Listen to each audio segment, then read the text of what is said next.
మళ్ళీ వెయిట్ చేస్తున్నామ్మా. దేనికోసం వెయిట్ చేస్తున్నారా? డిన్నర్ కోసం. అరే డిన్నర్ వచ్చేసిందమ్మా మిలిగడికి. పద పద పద పద పదమ్మా. వాళ్ళే వాళ్ళే వాళ్ళే తల్లి కడమ్మ వీడు.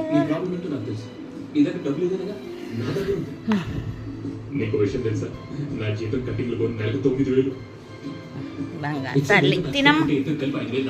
మిగతా డబ్బులు మొత్తం నీకే ఇచ్చేస్తాను. బంగారమే కొనుక్కుంటావు, బంగ్లాలే కొనుక్కుంటావు, నీ ఇష్టం. నేను ఏం తీసుకుంటా సార్? ఇడ్లీ 6 రోజుల నుంచి తుడుతుంటే 5 నిమిషాలు టైం ఇచ్చిందా? వెయిట్ చేయలేవా? చచ్చిపోతావా? ఇడ్లీలు దోశలేదు. మనం పెళ్లి చేసుకుంటే ఈ ప్రాబ్లం ఉండదు. మళ్ళీ బంగారు తల్లి చెప్పగానే తింటాడు. చీజ్ అంటే ఇష్టం అమ్మా మా వాడికి. ఈ విషయం అన్నయ్య కూడా తెలియదు. ఏం లేదు, తెలిస్తే ఏడుస్తారు. నేను చెప్పలేదు. Double bedroom flat, 1000 square feet. అటు నుంచి ఇటు నడవడానికి 1.5 minute పడుతుంది తెలుసా? నువ్వు నచ్చిందమ్మా? నా తిను. రోజు సాయంత్రం మలుపు, వారానికి ఒక సినిమా, నెలకోసారి పిక్నిక్, సంవత్సరానికి ఒకసారి ఎల్టీస్ మీద ఊటీ పడుతున్నట్లు.